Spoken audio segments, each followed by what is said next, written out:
The Dogman, a creature that looks like a werewolf, being half man and half canine. But it's a completely different legend. Some say it's a spirit, protecting the lands that Native Americans have called home for millennia. Others believe it's simply some wild and rare animal with a terrifying and strange appearance. Whatever you believe about the Dogman, he's here to stay. These are allegedly real Dogman sightings. Now let's begin. The story I'm about to tell you happened around 2009. I was really young at the time, so bear with me. It was September in Flagstaff, Arizona. The trees were beginning to change their color, and the air felt cooler than the usual blistering heat. My family and I were taking a trip for a reunion. Sadly, I don't remember the name of the place, but I can describe it vividly. We decided to rent a lodge out by Dogtown Lake. We all had our own cabins, though some of us stayed in the lodge itself. The grounds looked so beautiful. Trees were rustling, the pathways were very well kept, pretty much what you'd expect from a nice lodge. I remember I was running around the grounds with my cousin. We got permission to explore the woodlands around the cabins. We just couldn't go too deep into them. My cousins had decided to play hide and seek. After all, there were so many places to hide, and it was getting dark. I didn't really care what we played, as long as I got to explore the grounds. I had the pleasure of hiding with the three others, while the oldest got to count. We all scrambled to different directions, me stumbling a little behind my cousins Marcy and Angel. They were both significantly faster than me, so I just decided to stray off and find my own spot, giving up on trying to catch up with them. The spot I ended up choosing was fairly deep, with the brush starting to thicken gradually the deeper I went. I stopped for a moment to catch my breath, taking the chance to crouch down behind a tree. I was a giddy little kid, so I wasn't being too quiet. Soon I heard footsteps clopping about a couple of yards away from me. That's when I started to quiet down. The footsteps sounded heavy. I didn't think much of it at the time, thinking it was just my cousin stomping through the leaves. I was attempting to keep myself from laughing, covering my mouth, when I suddenly caught a whiff of a strange scent. It smelled like a combination between a skunk, wet dog, and raw sewage. It made my nose crinkle up when it first hit. It hit me hard, like someone smacked me in the face with a rotting fish. I tried to remain out of sight, trying to keep myself from gagging while also trying not to be spotted by my cousin. I heard the steps coming closer, and I immediately hit the ground. I couldn't see much of what it was, but it sounded huge. If I had to measure it, I'd say it was perhaps a head taller than the lowest branch of the tree I was behind, which was maybe 6 feet and 8 inches. The thing kept on going, but it made a sniffing kind of sound, like it was tracking something.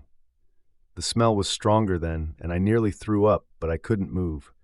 Instead, I began to slowly army crawl the opposite direction, until I knew it was safe to get up and run. When the smell was clear, I ran back to the cabin grounds.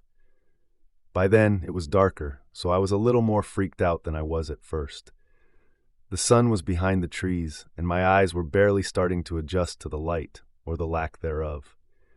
I started to feel the typical sense of something watching me, but I was too afraid of looking to see what it was. The feeling grew to paranoia, and I eventually started to run, my heart rushing in the fear of being caught by whatever was in the woods with me. When I got to the cabin, I found myself giving in to the temptation of looking back. So I peeked toward the tree line. The figure I saw looking back at me was a sight I wouldn't forget, not for years to come. It was a very large, almost wolf-like creature. It was hunched over in a sort of stalking kind of position, but the way it looked was a little strange. It was crouched on its hind legs, with one hand on a tree and the other by its side. I was shocked. I didn't really know what I was looking at, but I was frightened. I couldn't get myself to stop looking at it, afraid that if I took my eyes off of it for a moment, it would run at me. So there I was, almost face to face with this dog-ape thing, whose eyes glowed in the darkness in a slightly amber-orange tint. The creature stepped out of the tree line, allowing me to get a better look at how massive it was. My fear immediately grew once I saw it at full height, and it growled at me. Terrified, I tore through the cabin door and locked it, keeping away from the windows and cowering hoping whatever that thing was wouldn't come looking for me. This takes place a year ago. Now, my house is an old 2-story home. It has one front door, and that's the only way in and out of the place. The stairs that lead to my second-story room are to the left. The living room and bathroom are straight in front of the door, as the bathroom is behind the living room.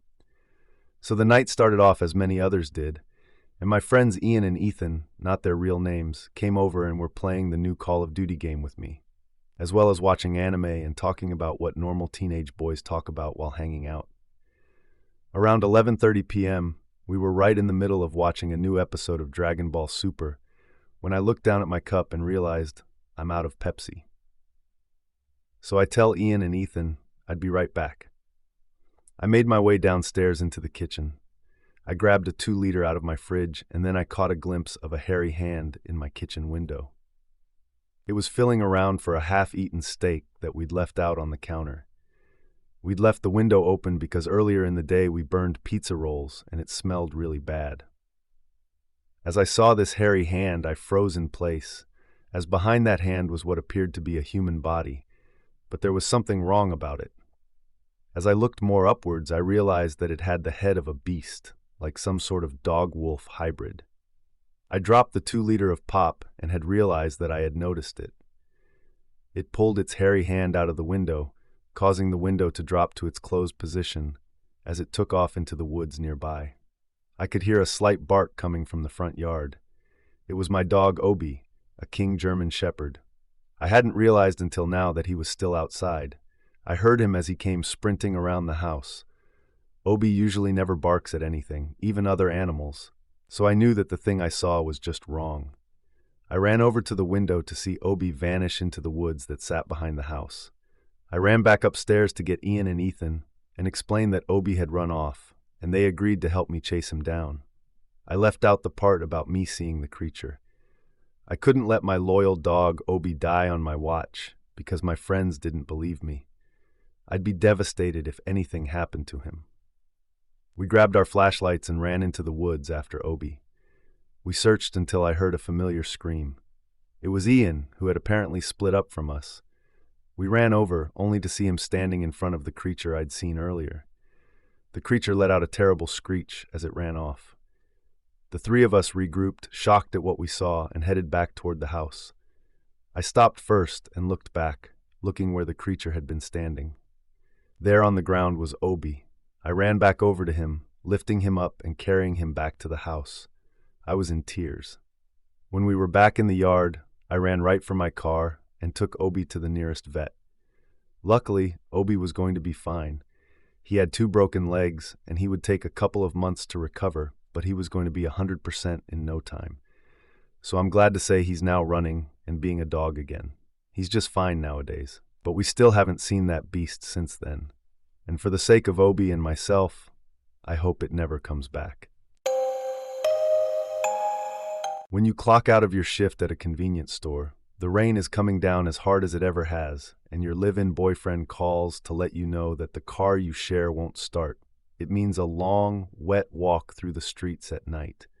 Alone, exhausted, stressed out about how you're going to scrounge up the money to pay for your car repairs. My boyfriend texted me as I walked down the road, letting me know that he could meet me halfway so that I didn't have to walk the entire way there alone. While I didn't want to be a bother to him, he did work full-time too, and had just gotten off work himself. I certainly didn't want to walk the entire way home by myself. It was going to be a 5-mile walk. At the time, I lived in a small town. Between our even smaller home and the convenience store was a meandering route of semi-suburban low-income housing, slowly fading into farmland for a couple of miles. Being alone at night on a suburban road was something I dreaded. I'd heard stories of people getting mugged or taken off the street or worse, so the first large rock I could find along the road, I picked up and kept it close to me. To be honest, I'd never actually walked these roads before. Our Ford Taurus had been good to us for the past 6 years, so for a moment after the call with my boyfriend, I was taken aback. The thought of walking 5 miles in the rain nonetheless, it sounded less than ideal. Step by pant-soaked step, I reminded myself that 2.5 miles in, my boyfriend would be waiting. I'd even bought him some Swiss rolls, his favorite snack cake. He loved those things. His smile would definitely brighten up my night, as would his far superior cell phone flashlight. After 30 minutes of walking, not seeing another person outside their homes, I made it to the farmland and wooded portion of the road. I sighed with relief, fixing the hood of my poncho to cover my bangs better. But of course, just as I'd expected, being such a paranoid person, thoughts of what could go wrong in this road flooded me. I vaguely remembered my grandpa, who was a lifelong hunter, telling me about all the big cats he'd seen in the region. My dad never believed him, saying big cats hadn't roamed these parts in decades. Now that I was thinking about it, my grandpa shot back, saying that he'd been stalked by a cougar himself in these very woods for miles, until the safety of his old pickup truck led him back to civilization. A chill went up my spine. Imagine walking along, minding your own business, when you spot a 4-legged, fur-covered, 160-pound batch of feline muscle tailing you slowly, knowing it could outrun and overpower you at any point, if it so pleased. And then there were the other stories that both Dad and Grandpa used to tell. The stories that I never did believe. Those stories should have been scarier to me, but they didn't scare me back then. It was something so unbelievable. They used to tell me stories about the Native Americans that used to live in these parts, about a society of warriors known as the Dog Soldiers. Obviously, that wasn't the unbelievable part. The unbelievable part was when they said that these fearsome fighters' spirits lingered on far beyond death. Grandpa told me that their souls still wander the earth, protecting their ancient lands. But my dad, who I assumed just wanted to scare me even more, told me that the Dog Soldiers often appeared in the woods or along the roads in our home state, as something half man and half dog. I remember rolling my eyes at this story, telling my dad in particular that werewolves aren't real. Then he told me they aren't werewolves, they're something else. I continued walking, now realizing that I was approaching the segment of road where the street lamps became further apart. I even stopped after passing the last frequent street lamp, intimidated by the much more vast darkness ahead of me. By then, my shoes had become completely soaked with water, right through to my socks and down to my toes. I could feel my skin pruning up. The feeling was so gross, and I knew I'd have a sore or two by the time I got home. Never again, I told myself. From there on out, we'd take my aunt up on her offer to borrow my late uncle's old truck. Too bad she lived in a different state, otherwise she could come pick me up too. I checked my GPS, arching my head over my phone to mitigate the amount of torrential downpour that struck the screen, but it was useless. Rain had curled in from my hood and soaked the top of my hair, which was now dripping all over my phone. Well, I was 2 miles in at that point. Not much further to go now, I thought. Then I'd see my boyfriend donning his bright yellow poncho. If it wasn't so rainy and dark, I'd probably be able to see him already. The road was pretty darn straight there. Suddenly my phone rang. I slid my thumb over the green phone icon and placed the device snugly between my hood and ear. The screen had read, Taylor, my boyfriend's name. Hey, I said a little louder than usual thanks to the storm. There was no vocal reply. Instead, I heard what sounded like white noise and rain and shuffling. My eyebrow raised. I figured he hadn't locked his phone after glancing at it, and the water had done some weird things to the screen. Then bam, he called me and didn't even know it. I hung up and locked my phone, placing it neatly back in my pocket. Just a little bit longer. I nearly jumped when I heard the thud on the forest floor to my left. Stopping in my tracks, I turned and looked around. There was no movement beyond the wind and rain. The wind wasn't so strong, but I was sure it was probably a torn branch or even a tree that had fallen. Still, it had given me a pretty big spook. When all you hear for an hour is rain and rolling thunder, a closer, heavier noise can be pretty surprising. I thought about grabbing my phone again and using its rather weak flashlight to scan the trees, but I figured that would just waste any battery I had left. If I was stuck out here on foot already, I'd lose it if I didn't have a working phone. After I was sure that I didn't hear anything else out there, I turned forward and just kept walking. Sure, I walked a little faster pace, but can you blame me? Being the type of person that thinks of all the scariest things that could happen or exist at a given time or place is rough. A few seconds later, I heard footsteps, about a dozen quick steps racing from behind me to the left, to much further ahead of me. I turned toward the trees again, eyes focusing on the position of the noise as it raced off ahead within the trees. All I could think was, the heck was that? It took me much longer this time to continue walking, realizing now that the previous thud wasn't just nothing. Then again, there were quite a few deer around these parts. So eventually I did start moving again, trying to ignore the goosebumps that had gathered on the back of my neck. I walked for a few minutes, glancing from the road just in front of me to the trees to my left, almost constantly. My paranoia was growing by the second, and the wildlife stirred by the storm was driving me to madness. Just a deer, I muttered, over and over, hardly able to even hear myself as I drudged through the downpour. I stopped again, unable to lift my foot for the next step. I had glanced back at the road and spotted something up ahead. A figure that I could hardly see, but it was definitely there. And it wasn't a trick of my eye. There was a human figure, crouched toward the left center of the road ahead. It seemed to be peering towards me. I didn't move for the longest time, waiting for the figure to move instead. Was it a person, I wondered, or was it some animal forming an eerie silhouette to my tired mind? Eventually I had convinced myself it was just some animal, that if I'd keep on walking the creature would move out of the way, frightened by the presence of a human. I took one step, shoe crunching under a wet, stray rock. Immediately the silhouette shifted. It rose high into the air, now standing. The figure was tall, so it was a person, I figured. Why had they been crouching in the road like that? And now they were definitely looking in my direction. Why were they so still and silent? "Hello," I called out. I nearly fainted when the figure darted back toward the woods so quickly and so awkwardly. If it was a person, they were insanely fast. Also, there was something wrong with the way it ran. Their legs seemed twisted or broken or something. It was hard to place the anxiety I felt when seeing the way it moved. But the figure was gone now, and the road ahead was once again clear. I took off in a jog this time, wanting to pass this particular stretch of road sooner rather than later. After a few minutes of jogging, I slowed down to catch my breath, checking my phone as well. There were no further calls, no texts. In fact, I was now half a mile past the 2.5-mile point, and I hadn't even realized it due to the prior events. Where was he? Why hadn't I seen Taylor yet?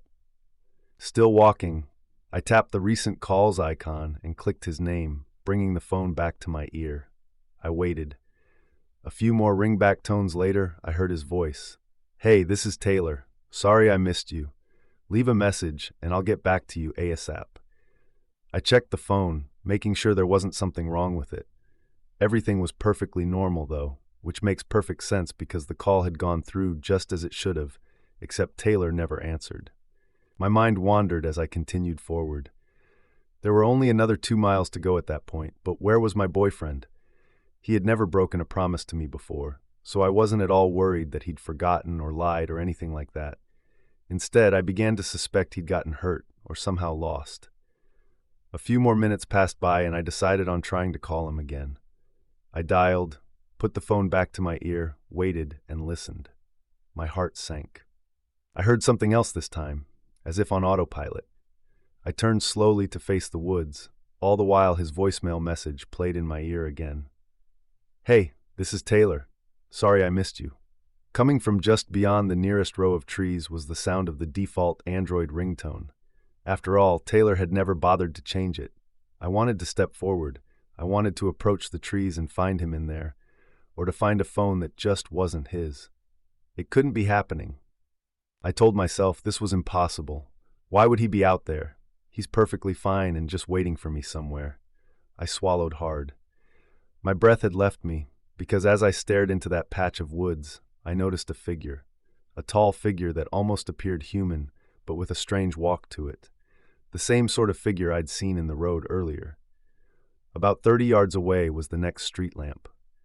There was enough light that, as the figure stepped forward, I could make out more and more details. When the snout appeared in the faint lamplight, I collapsed to my knees. It couldn't be real. There was no way. But there it was, standing there, flesh and blood and rigid bone, shaped like a man, but with the features of a dog. It didn't snarl or growl, and once it was completely in the light of the lamp, it stopped. The creature stared at me, observing me. It seemed reliant on its eyes the way a person would, never twitching or lifting its snout to smell me. The body on this thing was only partially covered in patchy hair, dark skin shimmering and wet underneath. Despite its calm demeanor, I was horrified. I wanted to jump to my feet and take off. I was nearly home, but I knew I couldn't make it. Not if this thing wanted to chase me down. If this had been what was moving around in the woods earlier, it was by far faster than a person. I could smell it from the road, musky and earthy, like a man's sweat after a run, a fresh rain and freshly dug soil mixed together. And there was a tinge of something else, too. Something metallic, coppery. And then I noticed its lips. There was something on them that was being washed off by the rain. As it hit the exposed earth underneath the creature, it formed a puddle of deep red. Maybe it wasn't interested in me because it was no longer hungry. The next bit is a blur to me. I remember being on the ground, then suddenly being on my feet further up the road and nearly under the street lamp. My vision was a blur of rain, or maybe tears. For the next mile, I didn't even realize I'd been screaming until my voice gave out, and I slowed to a stagger. Having taken off at a full run from that thing, I expected its claws to wrap around my throat at any moment from behind. And from the pain in my lungs and heart and mind, for a second I swear I would have welcomed that. Eventually, the apartment complex came into view. I didn't hesitate to climb the stairs, each step feeling like another mile walked. By then, I'd thought of calling the authorities a dozen times, but never could stop long enough to reach for my phone. I opened the door, eyes shut until I'd closed it behind me, praying that I'd hear Taylor's voice letting me know that he was happy to see me home. That he hadn't been able to meet me halfway because of one sensible reason or another. But I never did hear his voice. I collapsed on the sofa, and I cried until I had the strength to report him missing. I hung up the phone, and I fell to my side, face in a pillow and a bunched-up Swiss roll in my pocket. When I was 6 years old, my cousin of the same age went missing. No worries, he's fine, but it's the stuff he said after he came back that's really stuck with me over the years. We're both 32 now, and his story has never changed, not in the slightest. So when he was little, his family went camping in the Ozarks. He said they stayed up roasting marshmallows before he went to sleep in his tent. In the middle of the night, something opened up the tent and began to pull him out by the foot. My cousin says he was terrified to the point that he didn't want to move or speak at all. He even closed his eyes when he was pulled from the tent completely. He was too scared to see who or what was taking him, and he wanted to pretend he was sleeping. Whoever it was, its arms were covered in thick hair, similar to a Labrador's. It tossed my cousin over its shoulder like a bag of potatoes. By then he started looking around. He saw backwards bent legs under the thing, and pointed ears at both sides of its head. He slowly started to raise up and swear as he saw a long snout on its face, but couldn't be sure from the angle he was at. It dropped him off by a small creek where my cousin pretended to remain asleep. By this point, it had been about an hour. My cousin says he felt water coming up to his ears as the thing started to nudge him into the water. Suddenly, he heard voices in the distance, his parents. When he opened his eyes, the creature was gone. Within a minute, his parents and siblings were on him, asking him if he was okay. They had discovered he was missing when his dad got up to ask for toilet paper in the middle of the night. My cousin had had it last, and they'd all been sharing one roll. When his dad opened up his tent, he saw that his son was gone, and he was nowhere within the nearby woods. It's his extremely weird story, but the fact that even at this age he still defends it, I can't help but believe it at least somewhat. So if you like these stories, then hit the like button, press the notification bell, and subscribe for more spine-tingling content. And we will see you in the next story.